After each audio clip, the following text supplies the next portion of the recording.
कुरान मजीद में अल्लाह पाक इरशाद फरमाए तो वलो अन्नहुम इज़्ज़लमू अनफुसहुम जाऊक, वलो अन्नहुम इज़्ज़लमू अनफुसहुम जाऊक। हिन आयत जा कुछ लफ्ज़ मूं पढ़िया आहिनि, पर हिन जो ख़ुलासो बयानु कंदो हलां तर्जुमे सां तशरीह सां। त अल्लाह पाक फरमाए तो मुंहिंजा महबूब जेके माण्हू पंहिंजे जानियुनि ते, जेकॾहिं तहक़ीक़ उहे माण्हू पंहिंजे जानियुनि ते ज़ुल्म करे, जाऊक जॾहिं तो वटि अचनि, यानी उहे माण्हू केॾा बि गुनाहगार हुजनि, मथे खां वठी पेरनि ताईं गुनाहगार हुजनि, पर मुंहिंजा महबूब, मुंहिंजा हबीब, ग़ैब जूं ख़बरूं ॾियण वारा महबूब, जाऊक जॾहिं तो वटि अचनि। माण्हू घणा चवंदा आहिनि त वसीलो वठणु जाइज़ कोन्हे, उन जे मुतलिक़ ॿुधायां थो त वसीलो वठणु जाइज़ आहे।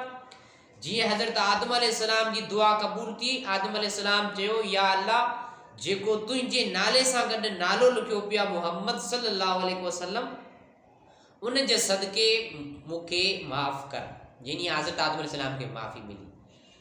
जीअं हज़रत यूसुफ अलैहिस्सलाम, हज़रत याकूब अलैहिस्सलाम जो कमीस वारो कुर्ते वारो किस्सो वसीले जो, त अल्लाह फरमाए तो मुंहिंजा महबूब जाऊक जॾहिं तो वटि अचनि पोइ मां उन्हनि खे माफ़ करे छॾींदुसि। तो वटि अचनि, पर अचण जो मक़सदु छा आहे त तुंहिंजे ताबेदारी कनि, तुंहिंजी ग़ुलामी इख्तियार कनि ऐं तोखां माफ़ी वठनि। जेकॾहिं तूं उन्हनि खे माफ़ करेंदो त मां अल्लाह बि माफ़ करेंदो। हिन आयत जो मुकम्मल जेको तर्जुमो आहे, जेकॾहिं मुंहिंजा महबूब तूं उन्हनि खे माफ़ कंदे त मां बि माफ़ कंदुसि। हाणे हिते ॿी हिकिड़ी पॉइंट कंदो हलां। घणा माण्हू इहे छा कंदा आहिनि त जेके दरगाहनि ते मज़ारनि ते वञी करे पंहिंजनि औरतुनि खे, औरतूं ईंदियूं आहिनि मज़ारनि ते, पोइ छा कंदियूं आहिनि मथे तां गंदी लाए वार बिगड़ाए पोइ उहे मथे खे झुमरियूं पाराईंदियूं आहिनि ऐं माण्हू चवंदा आहिनि त हिननि खे जिन आहे, पर इहो जिन कोन हूंदो आहे, इहा बेवकूफ़ी आहे, इहा जाहिलियत आहे। अॼुकल्ह कसीर तइदाद में, मुकम्मल ते आउं टारगेट नथो करियां, पर कसीर तइदाद में अहिड़ियूं दरगाहूं आहिनि, अहिड़ियूं मज़ारूं आहिनि जेके फ़क़ति कमाई जो ज़रियो आहिनि। बाक़ी फैज़ बेज़ उहो अल्लाह जा वली जेके ॾींदा आहिनि, उन्हनि जो रूहानी फैज़ हूंदो आहे। बाक़ी जेके दरगाहूं आहिनि उहे कमाई जे ज़रिया ठहिया पिया आहिनि। कंहिं बि दरगाह ते शरीयत जे ख़िलाफ़ु मेलो करणु, डांसी प्रोग्राम रखणु, खदड़ा घुराइणु, या पंहिंजो जेके बि उन्हनि में मसइला मसाइल पेश थींदा मेले में, इहो हरगिज़ जाइज़ कोन्हे, शरीयत जे ख़िलाफ़ु आहे। जेकॾहिं तव्हां अल्लाह जे कामिल वलीअ जो उर्स मल्हायो था, उनजो ॾियारो मल्हायो था, इन जो मतिलबु न आहे त तव्हां ॿियनि फंक्शन खे, फनकारनि खे घुरायो उनजो ॾियारो मल्हायो। तव्हां जेकॾहिं दरगाह जा गादी नशीन आहियो, दरगाह जा ख़लीफ़ा आहियो, दरगाह जा ख़िदमतगार आहियो, त तव्हांखे शरीयत जे ख़िलाफ़ु कमु हरगिज़ न आहिनि करणा। माण्हू चवंदा त वसीलो वठणु जाइज़ कोन्हे, इन जे मतिलबु ॿुधायां त क़ुर चवे थो वलो अन्नहुम इज़्ज़लमू अनफुसहुम जाऊक, ऐं मुंहिंजा महबूब जेके पंहिंजी जानियुनि ते ज़ुल्म करे जाऊक जॾहिं तो वटि अचनि, पोइ जेकॾहिं तूं हुननि खे माफ़ करे थो त तुंहिंजे करे आऊं बि अलाह हुननि खे माफ़ करियां थो। त इन मां इहो मतिलबु न आहे त हाणे मर्द हुजे या औरतूं दरगाह ते 24 कलाक पयूं हुजनि ऐं उते सॼो ॾींहुं मज़ारनि ते शरीयत जे ख़िलाफ़ु कम थियनि, इहा शइ ग़लति आहे।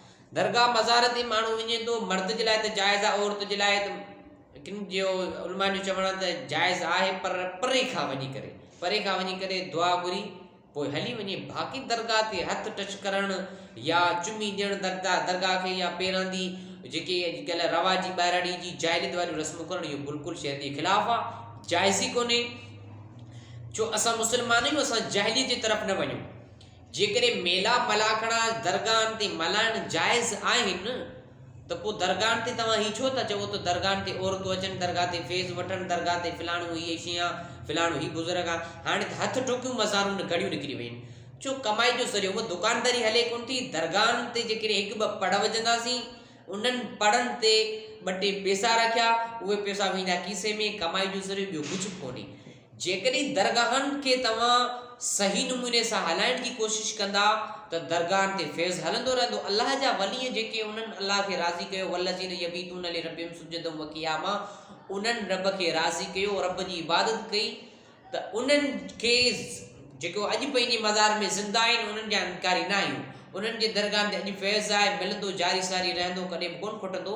पर ख़ुदा अल्लाह जे कंहिं वलीअ बुज़ुर्ग बाने ते, उन वलीअ जे मज़ार ते तव्हां ग़लति कमु हलायो, शरीयत जे ख़िलाफ़ु कमु हलायो, ऐं दरगाहनि ते मवाली वेठा आहिनि, दरगाहनि ते पेतियुनि जूं जेकियूं चंदे जूं पेतियूं लाइनियूं लॻी पियूं, जे दरगाह ते एॾियूं दरगाहुनि जिते मुंहिंजी हाज़िरी थी आहे उते त बाइकाते उन चंदे जी पेती ते ठुका करे चवंदा आहिनि त हिन ई मंझि चंदो विझो ऐं फिलाणो ई कयो न कर। इहा शइ ग़लति आहे। असां मुस्लमान रुगो चंदे जे ख़िलाफ़ आहियूं, मतिलबु चंदे खे मेणनि जे पोयां आहियूं। हाणे असां मुस्लमान आहियूं, दिमाग़ खां सोचूं त अॼुकल्ह इंटरनेशनल सोशल मीडिया आहे, हर शो हर को माण्हू हर के शोबे में होशियारु आहे, ॼाणू आहे। जेकॾहिं रुगो असां इन दरगाहनि जे पोयां पियंदासीं, दरगाहनि ते अयाशियूं कंदासीं, दरगाहनि ते ग़लति हरकतूं कंदासीं, शरीयत जे ख़िलाफ़ु कंदासीं, त पोइ असांजी मुस्लमान त वेही रही केॾां। क़ुर मजीद खां सवाइ तव्हां अलाह जे वलियुनि खे मञो, इनकार न आहे, उन्हनि खां वसीलो वठो, इहो ई चओ त या अलाह हिन तुंहिंजी नेक बानी जे सदके मूंखे रोज़ी में बरकत। बाक़ी तव्हां दरगाह ते वञी करे चवंदा फलाणा मूंखे पुटु ॾे, फलाणा मूंखे हीउ ॾे, तक़दीर अलाह पाक लिखंदो आहे, हमेशह उहो पुटु ॾियण वारो आहे, रोज़ी रिज़क उन जी ज़िमे में आहे, उहो अलाह ॾियण वारो आहे। उन वली बानी जो रुतबो उन अलाह पाक वधायो आहे। त असां जेकॾहिं क़ुर खां मुंहुं मोड़ींदासीं, क़ुर खे न पढ़ंदासीं, असांजे घर में क़ुर मजीद 7-8 चादरनि में बंदि पियो पढ़ंदासीं कोन, ऐं दरगाहनि ते पढ़ वॼंदासीं, दरगाहनि ते मिञतूं मञंदासीं, दरगाहनि ते पंहिंजूं औरतूं मायूं वठी काफ़िलो वठी हिते दरगाहनि खे सजदा कंदासीं, झुकंदासीं, त पोइ असां ही इन सोशल मुआशरे में असां कीअं तरक़ी कंदासीं। त मुस्लमानो पंहिंजे ज़हन खे होशियारु रखो, मज़ारनि खे शरीयत जे ख़िलाफ़ु न हलायो, मज़ारनि ते शरीयत जे ख़िलाफ़ु कमु न कयो, मज़ारनि ते नाजाइज़ कमु न हलायो, मज़ारनि खे पाक रखो, मज़ारनि ते जेको पाक हुजे उनखे अचणु ॾियो, ऐं औरतुनि जो मज़ार ते अचणु बिल्कुलु पाबंदी सां बंदि करियो। औरत जो मज़ार ते अचणु जाइज़ ई कोन्हे, मना करे छॾियो, त औरतूं ईंदियूं त ग़लति हरकतूं थींदियूं।